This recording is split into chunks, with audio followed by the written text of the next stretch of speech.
ఓం సదాశివసమారంభాం వ్యాసశంకరమధ్యమాం అస్మదాచార్యపర్యంతాం వందే గురుపరంపరాం. జ్యోతిష్శాస్త్రాన్ని భావితరాల వారికి ప్రసాదించిన ఋషుల యొక్క పాదపద్మాలకి నమస్కారం చేసుకుంటూ, అలాగే నాకు జ్యోతిష విద్యను నేర్పిన గురువర్యులు జ్యోతిష బ్రహ్మ కీర్తిశేషులు శ్రీ ఈరంకి సూర్యనారాయణమూర్తి గారు, సూర్యశ్రీ దైవజ్ఞ గారి యొక్క పాదపద్మాలకి నమస్కారం చేసుకుంటూ, ఓం శ్రీ మహాగణాధిపతి నమః, శ్రీ గురుభ్యో నమః, హరి ఓం. వీక్షకులందరికీ నమస్కారం. అందరికీ కూడా నూతన తెలుగు సంవత్సర ఉగాది శుభాకాంక్షలు. మకర రాశి వారు నూతన సంవత్సరాన్ని చాలా గొప్పగా ప్రారంభం చేయబోతూ ఉన్నారు. ఈ త్రిగ్రహ కూటమి, త్రిగ్రహ యోగం అనొచ్చు, కూటమి అవ్వచ్చు, ఏదైనా సరే రెండవ స్థానమందు ఏర్పడినటువంటి ఈ మూడు గ్రహాలు లేదా తృతీయ స్థానమందు ఏర్పడినటువంటి ఈ మూడు గ్రహాల యొక్క యుతి చాలా గొప్పగా ఉపయోగపడుతుంది. ఒక పాజిటివ్ నేచర్ని పెంచుతుంది. ఇప్పుడు మీరు గమనిస్తే రెండవ స్థానమందు రాహు అనుకూలమైనటువంటి గ్రహం, బుధుడు అనుకూలమైనటువంటి గ్రహం, తృతీయ స్థానమందు శని రవులు యోగించేటువంటి గ్రహాదులు, అలాగే చంద్రుడు వారం ప్రారంభం నుండి యోగించడం వల్ల శరీర సౌఖ్యం, ఆరోగ్యం, సంతోషో, ధనమున్నతి అన్నారు. ఇక్కడ జన్మ చంద్రుడు చాలా గొప్పగా ఉపయోగపడతారు.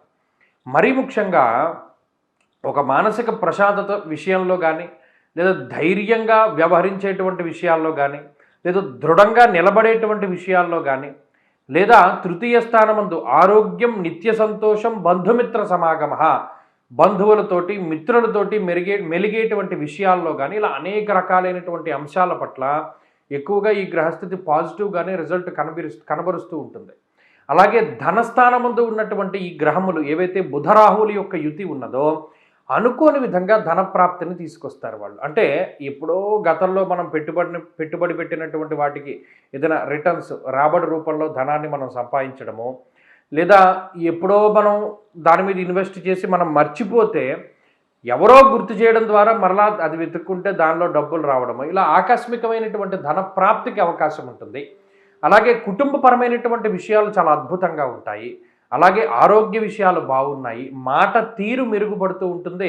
కుటుంబ సభ్యులతోటి చేసేటువంటి వాగ్దానాలన్నీ, అంటే ఏదైతే మీరు వాళ్ళకి చెప్తారో ఇది నేను చేస్తాను, ఇది నేను చేస్తాను, ఇది నేను ఇస్తానని మీరు తెలుపుతూ ఉంటారో అటువంటి వాటన్నిటిని కూడా చక్కగా నెరవేర్చుకోగలుగుతారు. మాట మీద నిలబడేటువంటి తత్వానికి ఈ గ్రహస్థితి కారణమవుతుంది. అలాగే ఏదైనా సరే మనం చేయగలమనేటువంటి ఒక రకమైనటువంటి సెల్ఫ్ కాన్ఫిడెన్స్ని ఇస్తుంది.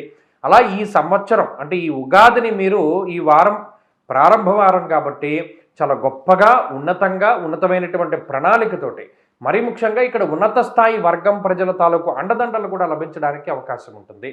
అన్ని విధాలుగా కూడా ఈ గ్రహస్థితి బాగుంటుంది. మరిన్ని అనుకూలమైనటువంటి ఫలితాలను సాధించడానికై ఈ వారంలో దక్షిణామూర్తి యొక్క ఆరాధన చేస్తూ ఉండడం చెప్పదగినటువంటి సూచన. ఈ వారంలో కలిసి వచ్చేటువంటి రోజు శనివారంగా చెప్పవచ్చును. అదృష్ట సంఖ్య 1, అదృష్ట వర్ణము నీలము. తదుపరి కుంభరాశి.